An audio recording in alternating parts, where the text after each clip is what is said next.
Salam teknik sipil.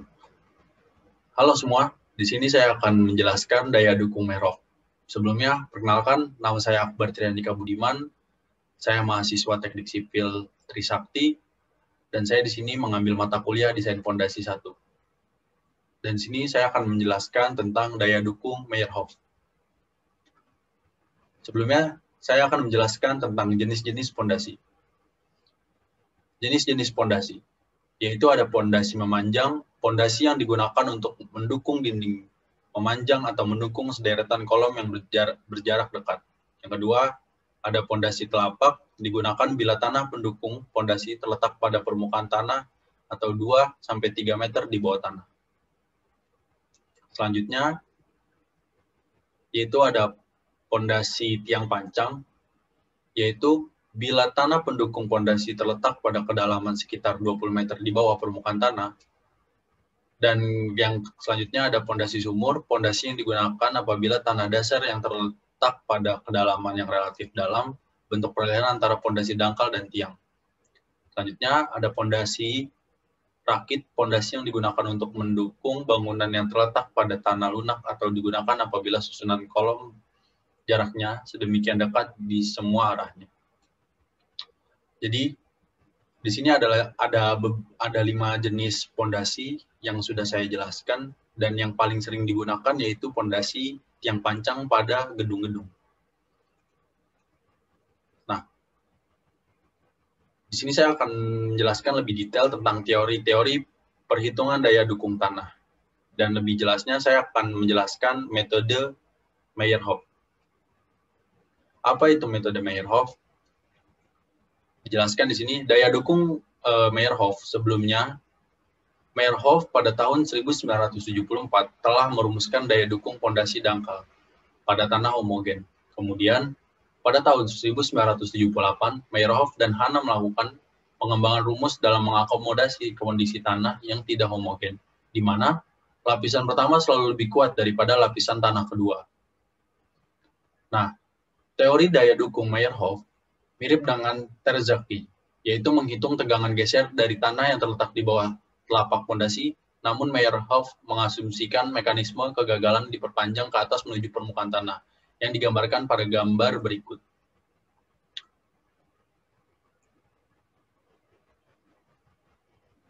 Faktor-faktor yang menentukan daya dukung tanah, yaitu di sini dijelaskan ada rumusnya, yaitu persamaan daya dukung tanah menurut Meyerhof. Bisa dilihat di mana gamma CS, gamma QS, dan gamma YS, yaitu faktor bentuk fondasi.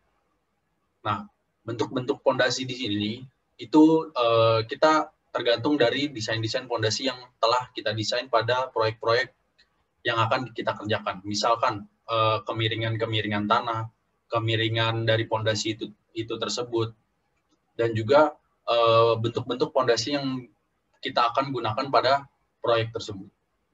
Yang kedua, ada gamma CD, gamma QD, dan gamma YD. Faktor kedalaman fondasi.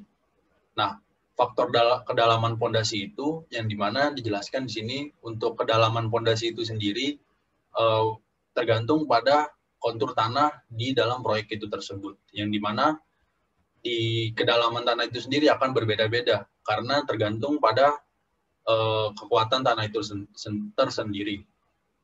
Yang ketiga yaitu ada faktor inklinasi atau kemiringan beban. Nah, faktor inklinasi itu terjadi apabila ada beban atau gaya-gaya yang diakibatkan pada beban dalam suatu bangunan, yaitu ada gayanya yang miring dan disalurkan kepada fondasi. Dan juga faktor inklinasi itu ada kemiringan dari fondasi itu tersebut. Ada juga di dalam proyek gedung itu, fondasi itu ada yang miring, yaitu based on plate. Selanjutnya, yang keempat ada faktor daya dukung. Nah, faktor daya dukung itu sendiri merupakan daya dukung yang sangat penting bagi gedung itu sendiri. Selanjutnya ada rumus-rumus pada daya dukung Meyerhof. Di sini ada faktor bentuk. Nah, Untuk faktor bentuknya itu sendiri, bisa dilihat rumus-rumusnya. Ketika faktor bentuk itu sendiri bisa dirumuskan seperti ini, ada juga faktor kedalaman yang bisa dilihat pada rumus tersebut. Selanjutnya, ada rumus-rumus pada daya dukung Meyerhof, faktor inklinasinya, bisa dilihat untuk keterangan cara perhitungannya.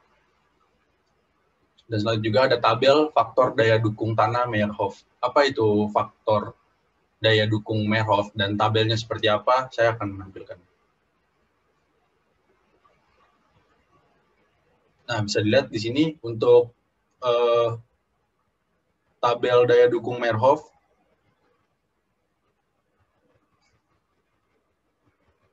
Nah, di sini saya cukup menjelaskan seperti itu saja. Mungkin untuk kedepannya bakal ada video-video selanjutnya yang akan saya sampaikan dan saya jelaskan.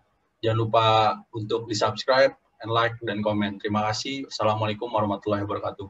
Salam teknik sipil.